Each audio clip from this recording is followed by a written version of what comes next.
السلام علیکم پیارے پیارے readers, I hope you are fine. Mushaf novel کا نیکسٹ پارٹ سٹارٹ کرتی ہوں۔ وہ دن بہت خوبصورت دن تھا جو وہ دونوں خوب رو چکے تو مل بیٹھ کر خوب باتیں کی، کبھی لان میں، کبھی ڈائننگ ٹیبل پہ، کبھی لاؤنج میں اور پھر تیمور کے کمرے میں۔ اس سے بات کر کے محمل کو پتہ چلا تھا کہ اس کا یہ رویہ اس رات کا رد عمل تھا جو اس نے ہمایوں سے تھپڑ کھانے کے بعد محمل کو پکارتے گزاری تھی۔ شاید وہ ساری رات روتا رہا تھا مگر اس کی ماں نے جواب نہیں دیا تھا تو وہ بدظن ہو گیا تھا، مگر بچہ تھا، آخر کتنی دیر ناراض رہ سکتا تھا۔ بالآخر اپنے اندر کا سارا لاوا نکال کر اب ٹھنڈا پڑ چکا تھا، اور یہ بدگمانی کی عادت تو اس نے اپنے ماں اور باپ دونوں سے ورثے میں ملی تھی۔ اس کا قصور نہیں تھا۔ اس کی باتوں سے محسوس ہوتا تھا کہ وہ آرزو اور ہمایوں کے تعلق کے بارے میں بھی جانتا تھا، مگر محمل دانستہ اس موضوع کو نہیں چھیڑتی تھی۔ محمل کو اب احساس ہوا تھا کہ تیمور غیر معمولی ذہین اور سمجھدار لڑکا تھا۔ وہ ایک ایک چیز کے بارے میں خبر رکھتا تھا۔ اسے معلوم تھا کہ کب ہمایوں نے اسے طلاق دی، کب جھڑکا، کب اس پہ چلایا، اور دوسری وہ شے جو ان دونوں کے درمیان تھی وہ ظاہر کرتا کہ اسے اس سے نفرت ہے، مگر اس کے باوجود وہ اس کے ہر پل کی خبر رکھتا تھا۔ اگر ڈیڈی نے آپ کی ڈیورس واپس نہ لی تو آپ یہاں سے چلی جائیں گی؟ وہ دونوں تیمور کے کمرے میں بیٹھے تھے جب اس نے بے حد اداسی سے کہا، جانا تو ہے، مگر ابھی 2.5 months آپ ادھر ہی ہیں نا؟ آپ کی ڈیورس کے 3 months بعد تک آپ نے یہی رہنا ہے نا؟ وہ اپنی باتوں سے اسے حیران کر دیتا تھا۔ اس کی عمر اتنی نہیں تھی مگر وہ ہر بات سمجھتا تھا۔ ہاں، ابھی تو 1/2 month ہوا ہے، ابھی تو ٹائم ہے، کیا پتہ ڈیڈی ڈیورس واپس لے لیں۔ اس نے سوچا کہ اسے سمجھائے کہ پہلی طلاق واپس نہیں ہوتی بلکہ اس میں رجوع ہو سکتا ہے، مگر اس کے ننھے دماغ کو خواہ مخواہ کہاں الجھاتی سو بات بدل دی۔ مجھے اپنی بکس دکھاؤ، آپ ٹاپک مت چینج کریں، میں آپ کو ساری بکس دکھا چکا ہوں۔ میرا مطلب تھا کاپیز دکھاؤ۔ محمل اس سے پہلے کہ تیمور جواب دیتا اس نے فرشتے کی آواز سنی جو باہر اس سے پکار رہی تھی۔ اس کی ویل چیئر دروازے سے ذرا دور تھی، سو اس نے تیمور کو اشارہ کیا، بیٹا دروازہ کھولو۔ پلیز نو۔ اس نے برا سا منہ بنایا اور وہیں بیڈ پر بیٹھا رہا۔ محمل فرشتے کی آواز میں پریشانی تھی۔ تیمور پلیز دروازہ کھولو، خالہ بلا رہی ہیں۔ وہ چاہتی تو فرشتے کو آواز دے لیتی مگر ابھی تیمور کو ناراض نہیں کرنا چاہتی تھی۔ شی از ناٹ مائی خالہ۔ وہ منہ ہی منہ میں بدبداتا اٹھا، دروازہ آدھا کھول کر سر باہر نکالا اور غصے سے بولا، what's wrong with you? Oh sorry Sunny, میں محمل کو ڈھونڈ رہی تھی۔ فرشتے کی خنجل سی آواز آئی، she is with me, please don't disturb us. اس نے زور سے دروازہ بند کیا، پھر واپس مڑا تو محمل قدرے خفا سی اس کو دیکھ رہی تھی۔ وہ میری بہن ہے، تم اسے مجھ سے بات بھی نہیں کرنے دو گے بیٹا؟ آپ کیوں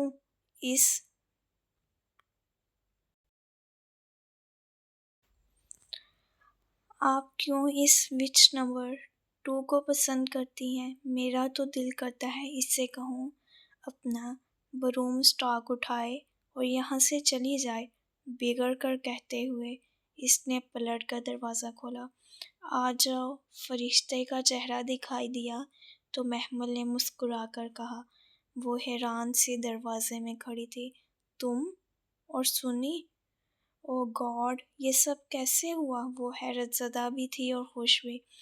بس اللہ کا شکر ہے، اس نے مسکراہٹ دبا کر کندھے اچکائے، جیسے خود بھی اس خوشگوار واقعے پہ لاجواب ہو گئی ہو۔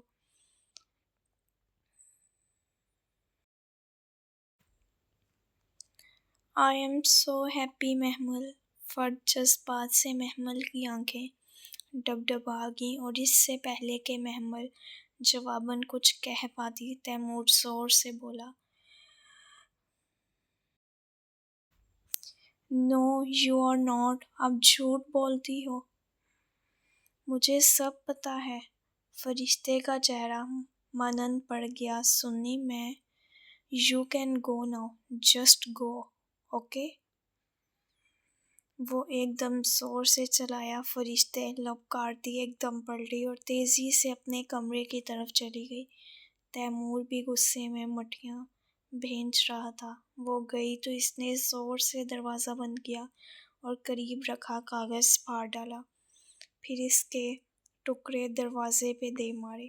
محمل بغور اس کا رویہ دیکھ رہی تھی۔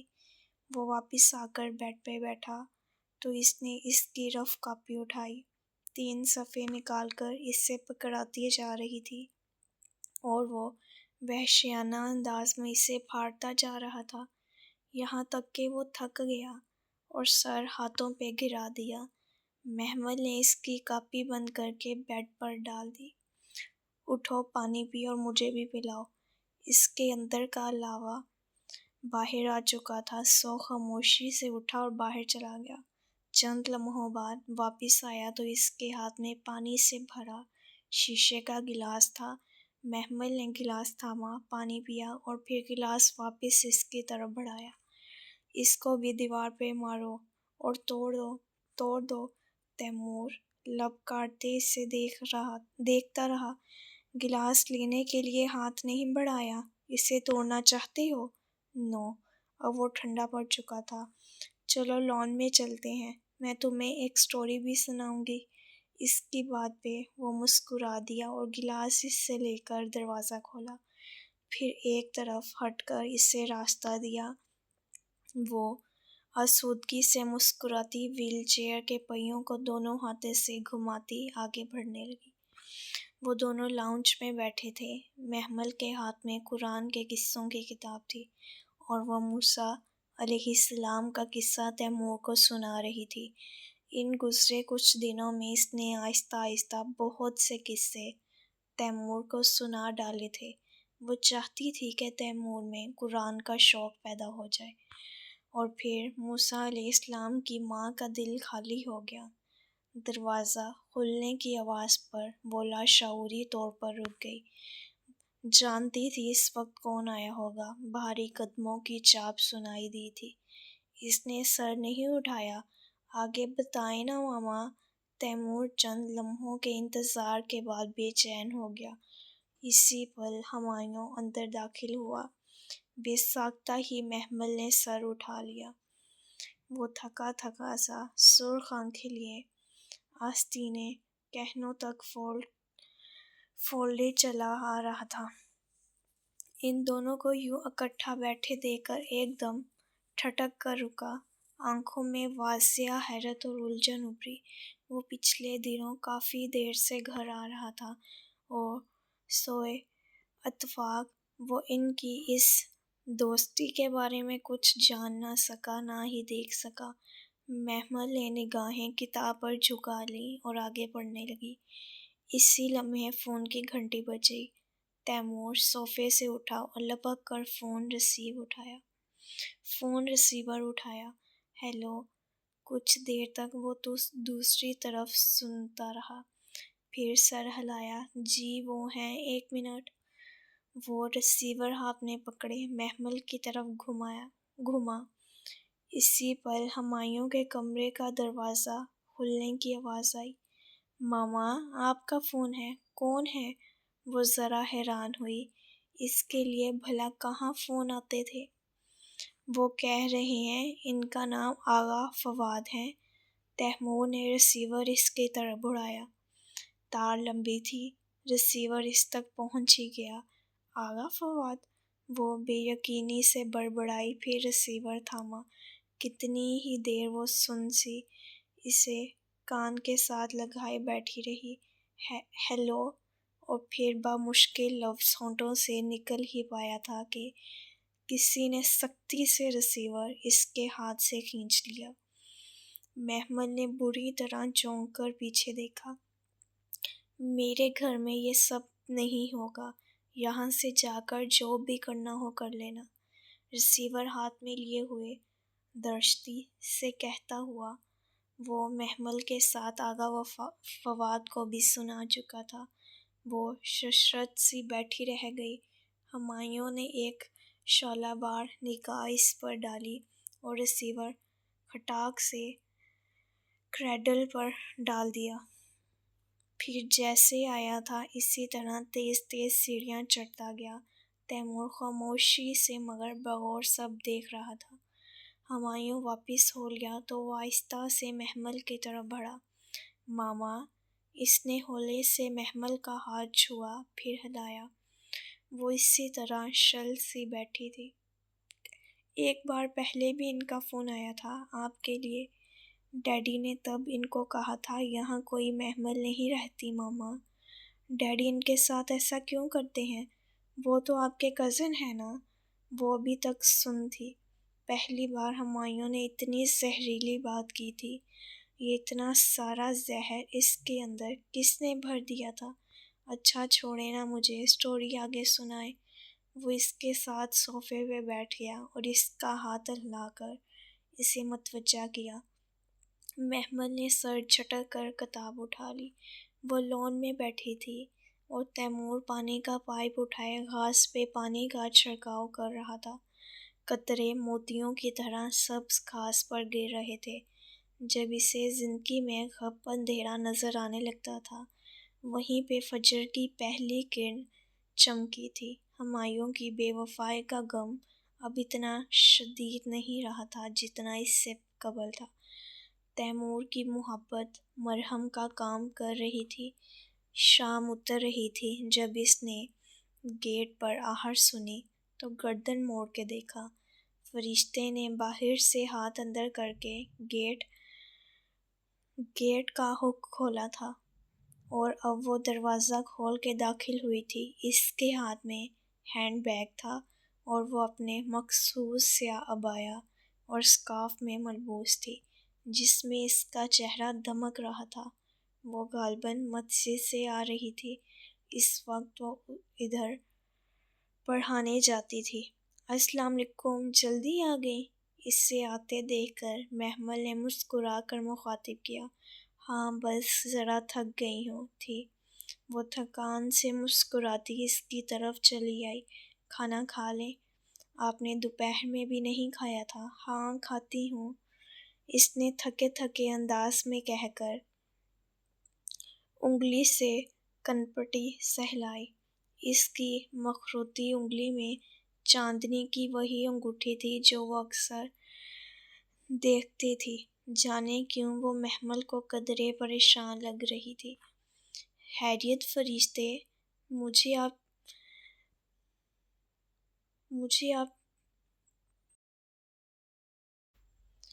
ٹینس لگ رہی ہیں۔ نہیں تو، وہ پھیکا سا مسکرائی۔ تب بھی فاصلے پہ کھڑے تیمور نے پائپ پھینکا اور ان کی طرف آیا۔ وہ ٹینس بھی ہیں تو آپ کیوں کیئر کرتی ہیں؟ جسٹ لیو ہر الون، وہ بہت غصے اور بدتمیزی سے بولا تھا۔ محمل نے فرشتے کی مسکراہٹ کو واضح مانند پڑھتے دیکھا۔ اس کا دل دکھا۔ تیمور بیٹا، وہ تمہاری خالہ ہیں، ایسے بات۔ جسٹ گو، چلی جاؤ آپ یہاں سے۔ وہ پیر پٹک کر چیخا۔ بالکل ہمایوں کا پر تو سوری سنی۔ وہ شائستگی سے اٹھی، بیگ ہاتھ میں لیا اور تیز تیز قدموں سے لان کی روش پار کر گئی۔ اور جہاں میری ماما ہوں وہاں مت آیا کرو۔ وہ اس کے پیچھے چلا آیا تھا۔ محمل نے تعصب سے برآمدے میں دیکھا جہاں فرشتے دروازہ بند کر کے غائب ہو گئی تھی۔ تیمور ابھی تک لب بھینجے دروازے کو دیکھ رہا تھا۔ اوف، یہ لڑکا، کیسے سمجھاؤں اسے کہ تمہارے دشمن نہیں ہیں.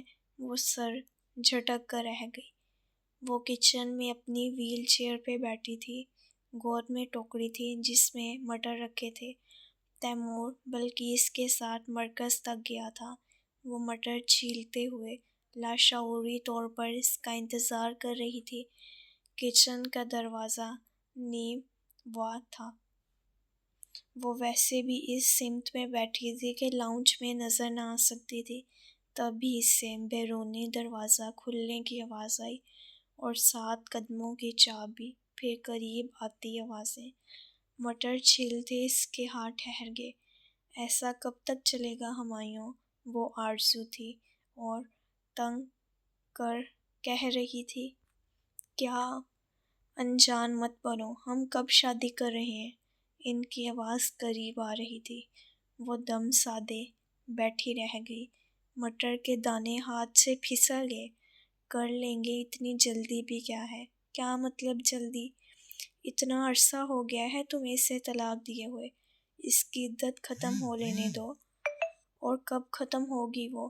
1-2 ہفتے رہتے ہیں، وہ رسان سے کہہ رہا تھا. وہ دونوں وہی لاؤنج کے وسط میں کھڑے باتیں کر رہے تھے. کیا اس کی عدت ختم ہونے سے پہلے ہم شادی نہیں کر سکتے؟ نہیں. اس کا انداز اتنا سرد مہر اور قاطع تھا کہ پل بھر کو آرزو بھی چپ رہ گئی. مگر ہمایوں، اس نے کہنا چاہا.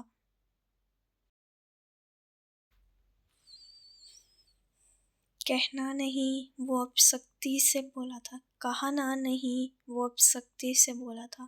اگر تمہیں منظور نہیں ہے تو بے شک شادی نہ کرو. جاؤ، چلی جاؤ. وہ تیزی سے سیڑھیاں چڑھتا چلا گیا. نہیں ہمایوں، سنو، رکو. وہ بوکھلائی ہوئی سی اس کے پیچھے لپکی. سیڑھیاں چڑھنے کی آواز مدھم ہو گئی. وہ دونوں اب اس سے دور جا چکے تھے. ماما. کتنی ہی دیر بعد تیمور نے اسے پکارا تو اس نے چونک کر سر اٹھایا. وہ اس کے سامنے کھڑا تھا. ماما. کتنی ہی دیر بعد دوبارہ رپیٹ ہوئی ہے یہ نا. وہ سنبھلی. ماما. وہ آہستہ سے اس کے قریب آیا. آپ رو رہی ہیں؟ اس نے اپنے ننھے ننھے ہاتھ اس کے چہرے پر گرتے آنسوؤں پہ رکھے. وہ حیران رہ گئی. پتہ نہیں کب یہ آنسو پھسل پڑے تھے. آپ نہ رویا کریں. وہ اب آہستہ سے اس کے آنسو صاف کر رہا تھا. محمل بھیگی آنکھوں سے مسکرائی اور اس کے ہاتھ تھام لیے. میں تو نہیں رو رہی، آپ رو رہی ہیں. میں بچہ تھوڑی ہوں. وہ اس کی غلط بیانی پر خفا ہوا. اچھا، اب تو نہیں رو رہی. اور شاپ سے کیا لائے ہو؟ چپس. اس نے چپس کا پیکٹ سامنے کیا. اور میں اتنی دیر سے گیا ہوا ہوں پر آپ نے ابھی تک مٹر نہیں چھیلے. یو آر ٹو سلو ماما. آپ نے مٹر کی ٹوکری اس کی گود سے اٹھائی. اس نے مٹر کی ٹوکری اس کی گود سے اٹھائی اور کاؤنٹر پہ رکھ دی. آئیں باہر چلتے ہیں. رہنے دو تیمور، میرا دل نہیں کر رہا. بلقیس بوائے اس کے سنے بغیر بلقیس کو پکارنے لگا. ماما کو باہر لے آؤ. اور وہ اپنی ناقدری کا غم اندر ہی اندر دباتی رہ گئی. بڑے عرصے سے لائبریری کی صفائی نہیں ہوئی تھی. وہ کتنے دنوں سے سوچ رہی تھی کہ کسی دن کروا لے. آج ہمت کر ہی لی. بلقیس کو تو کہنے کی دیر تھی. وہ فوراً لگی. وہ دروازے کی چوکھٹ پہ ویل چیئر پہ بیٹھی ہدایات دے رہی تھی.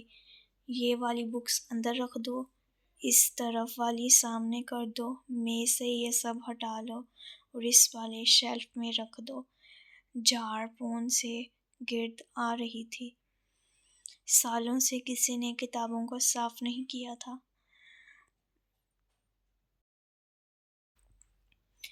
بیبی، ان کو تو کیڑا لگ گیا تھا. وہ پریشان سی کچھ کتابوں کے کنارے دکھا رہی تھی.